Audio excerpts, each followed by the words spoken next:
Udah. Udah di-record? Oke. Halo, selamat siang, pagi, sore buat teman-teman yang ngelihat video ini. Perkenalkan kami dari kelompok D. Untuk materi leadership itu, untuk mata kuliah leadership itu materi restructuring organization. Baik, untuk kelompok kami beranggotakan 3 orang, yaitu untuk ketuanya ada Niko Himawan sebagai ketua dan presenter 3, ada Robert Halim sebagai presenter 2, dan saya Aji Kusuma sebagai moderator dan presenter 1. Baik, langsung saja ke objektifnya. Objektif dari materi ini adalah yang pertama, to analyze restructuring organization meaning, atau maksud dari menstrukturisasi organisasi. Yang kedua yaitu untuk to analyze restructuring organization purpose, tujuan dari restructuring organisasi. Nah, baik, ini definisi untuk restrukturing organisasi. Yang pertama dari Robin dalam Aneta 2014, yang kedua itu menurut Gito Sudarmo. Yang pertama, restrukturing organisasi sebagai sebuah proses redesign atau penataan ulang terhadap tatanan birokrasi yang telah ada ketika terjadi dinamika pada lingkungan baik internal maupun eksternalnya, maka birokrasi juga harus mengadaptasi dinamika tersebut agar dapat berkembang.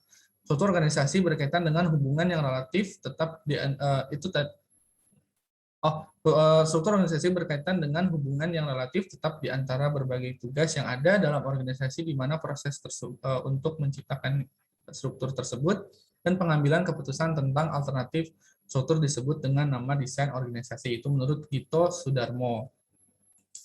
Lanjut selanjutnya, nah ini secara umum tentang restrukturasi organisasi. Restrukturasi adalah tindakan mengubah model bisnis organisasi untuk mengubah menjadi lebih baik. Perubahan tersebut dapat berupa hukum, proses operasional, kepemilikan, dan lain-lain. Penyebab pergeseran tersebut dalam perusahaan dapat bersifat eksternal maupun internal. Perubahan sebesar itu dapat memiliki berbagai implikasi bagi perusahaan. Dalam kebanyakan kasus, ini dapat mengakibatkan perampingan atau penambahan karyawan, perubahan persyaratan pegawai, dan lain-lain. Ini karena restrukturisasi dapat terjadi karena berbagai alasan.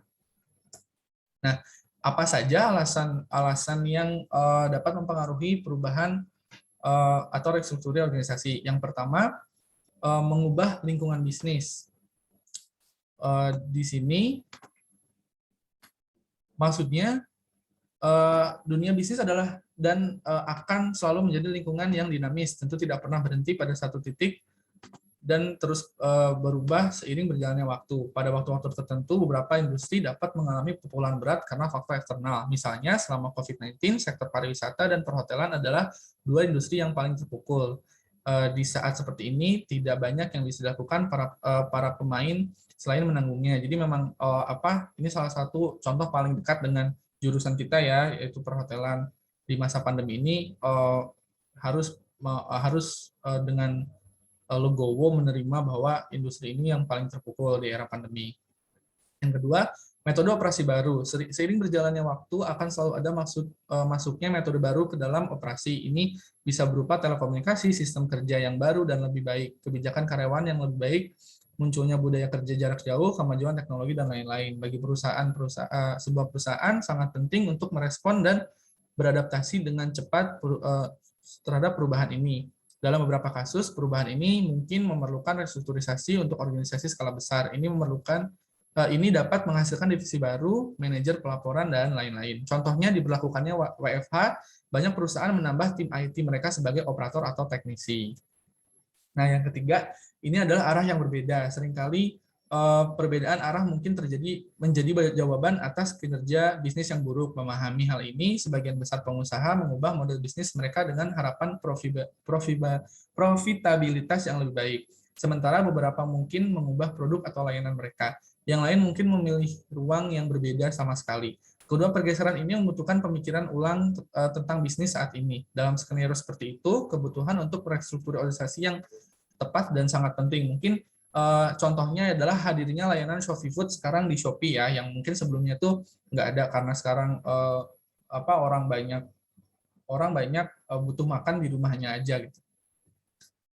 Nah, selanjutnya ada jenis-jenis restructuring organization. Yang pertama adalah merger dan akuisisi. Restructuring ini dilakukan jika terjadi merger atau akuisisi. Merger adalah situasi di mana dua perusahaan bergabung untuk melakukan bisnis. Akuisisi adalah di mana sebuah perusahaan menyerap yang lain dengan membeli seluruh saham dan bisnis. Nah, mungkin yang belum tahu, CIMB Niaga adalah salah satu contoh perusahaan yang melakukan terdiri dari dua perusahaan yang melakukan merger, yaitu pertama adalah Bank Niaga, yang kedua adalah Lipo Bank.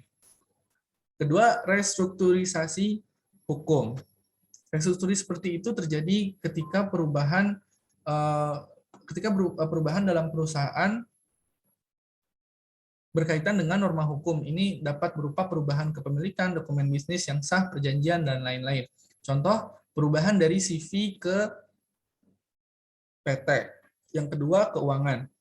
Restrukturi keuangan muncul ketika terjadi perubahan struktur permodalan usaha. Ini bisa berupa perubahan dalam struktur utang, ekuitas, dan lain-lain. Contohnya, peminjaman dana dari bank karena sudah tidak mendapat suntikan dana dari owner. Yang selanjutnya itu reposisi. Perubahan ini berkaitan dengan transisi ke model bisnis baru. Contohnya, ketika perusahaan TI yang menjual produk perangkat lunak berubah menjadi penyedia layanan. Yang selanjutnya adalah pengurangan biaya. Restructuring pengurangan biaya dilakukan untuk memotong biaya di bagian administrasi dan operasi. Ini dapat mengotomatisasi prosedur perampingan dan lain-lain.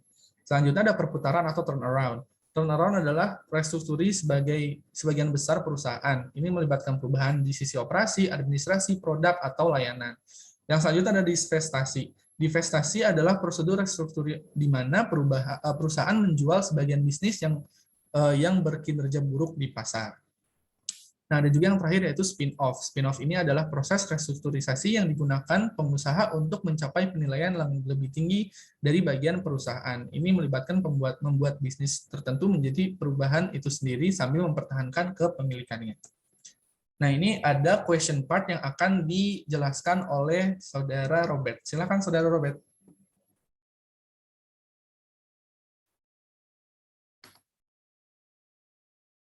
Robert, mic-nya masih off.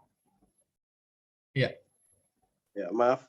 Yang pertama yang akan kita bahas adalah siapa yang memiliki wewenang untuk restrukturisasi organisasi. Ya, yang mempunyai wewenang yaitu para pemangku jabatan paling tinggi dalam sebuah perusahaan, biasanya owner juga bisa terlibat. Lalu setelah itu, apa tujuan restruktur organization atau restrukturisasi organisasi? Dalam rangka meningkatkan produktivitas dan efisiensi melalui beberapa perubahan yang diperlukan terhadap berbagai aspek di dalam organisasi agar organisasi lebih berdaya. Lalu setelah itu, di mana biasanya restrukturisasi organisasi terjadi, yang memang terjadinya di dalam organisasi tersebut. Lalu setelah itu, kapan biasanya restrukturisasi dilakukan? Saat dirasa organisasi tersebut sudah kurang produktif dan efisien saat melakukan metode-metode dalam organisasi tersebut. Lalu setelah itu, kenapa restrukturisasi organisasi harus dilakukan?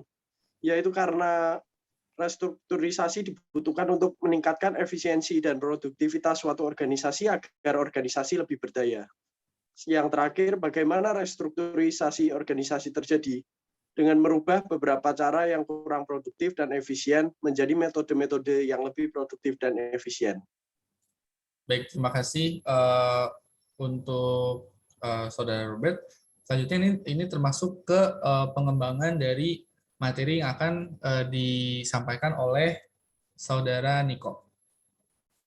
Silakan Saudara Niko. Bagaimana mengelola tenaga kerja selama restrukturisasi organisasi?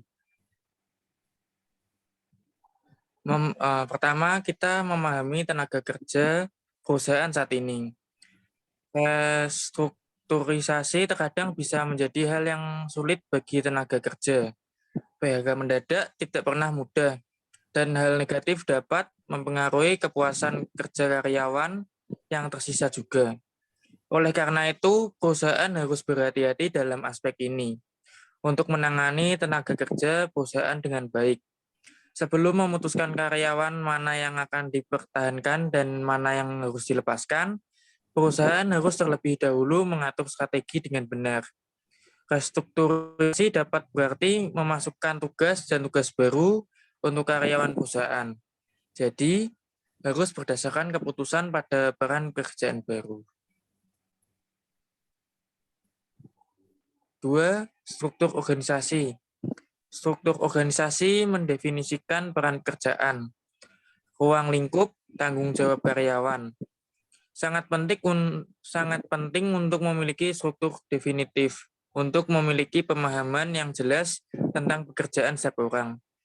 Perusahaan harus memiliki struktur ini sebelum proses restrukturisasi untuk memiliki gagasan yang jelas tentang karyawan mana yang perusahaan inginkan. Misalnya, perusahaan sedang restrukturisasi menjadi bisnis kecil yang mengkhususkan diri dalam bahan khusus. Di sini, perusahaan memerlukan beberapa pekerja terampil daripada tenaga kerja yang besar untuk produksi massal. Mendesain ulang pekerjaan.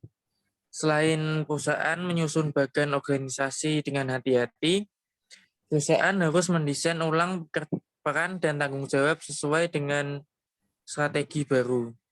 Perusahaan juga dapat membandingkan peran kerjaan baru dengan yang lama untuk memahami persamaan dan perbedaan di dalamnya.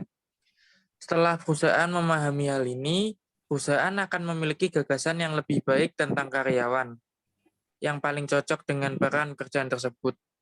Dalam beberapa kasus, posisi baru mungkin muncul juga.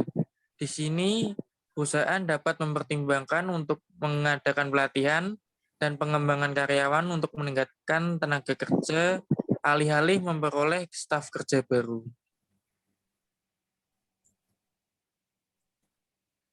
Nah, ya terima kasih untuk penjelasannya. Selanjutnya juga akan masih dijelaskan oleh Mas Niko ya, yang perbandingan. Ya. Masih ya, masih Mas Niko ya. Masih. Oke, silakan. Berikut adalah perbandingan masa lalu dan aplikasi di era kekinian restrukturisasi organisasi. Pada masa lalu,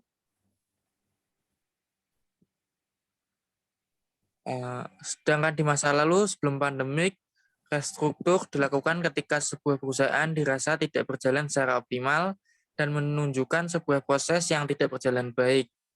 Misalnya nih, ada satu divisi yang tidak menunjukkan kemajuan.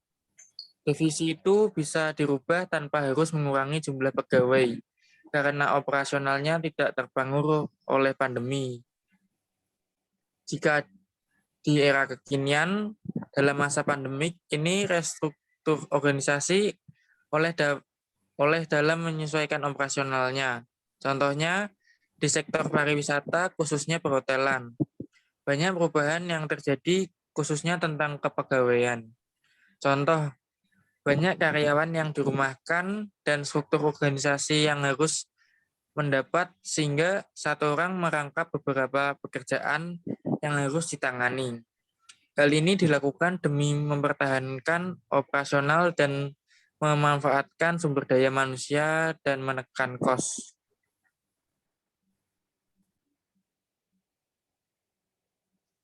Apa yang biasa jadi pertanyaan dalam restructuring organization? 1. Apa sih dampak jangka panjang dan pendek dari restrukturisasi organisasi? Dampak jangka pendek dari restrukturisasi ialah belum beradaptasi akan strukturisasi organisasi yang baru, merubah budaya kerja perusahaan atau organisasi tersebut. Pihak yang dikeluarkan mendapat dampak negatif, seperti hilangnya pekerjaan. Dan dampak panjang dari restrukturisasi organisasi adalah majunya organisasi atau perusahaan tersebut karena meningkatnya kinerja, produktivitas, dan efisiensi pegawai atau anggota dari organisasi tersebut. Pertanyaan kedua, apakah restrukturisasi organisasi efektif untuk memperbaiki kinerja perusahaan? Seperti yang tadi sudah Mas Aji sampaikan tentang definisinya. Restrukturasi organisasi efektif dalam memperbaiki kinerja perusahaan karena salah satu alasan restrukturisasi organisasi dilakukan dikarenakan sudah kurang efektif dan produktif dalam organisasi tersebut. Dengan merubah beberapa cara, posisi yang kurang produktif ke cara atau posisi yang lebih produktif dan efisien. Sebelum restruktur organisasi, perusahaan harus mengatur strategi atau planning ke depan yang benar, sehingga setelah restrukturisasi perusahaan menjadi lebih maju dan bukan kacau atau mengalami kemunduran.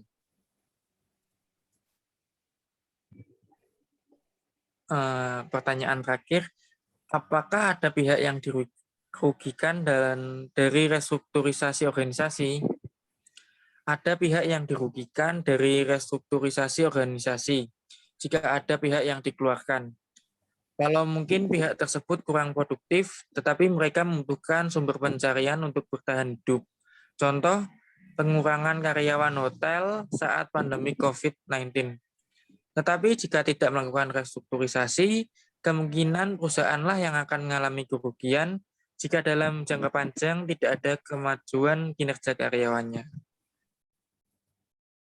Baik, terima kasih untuk Mas Niko atas penjelasannya.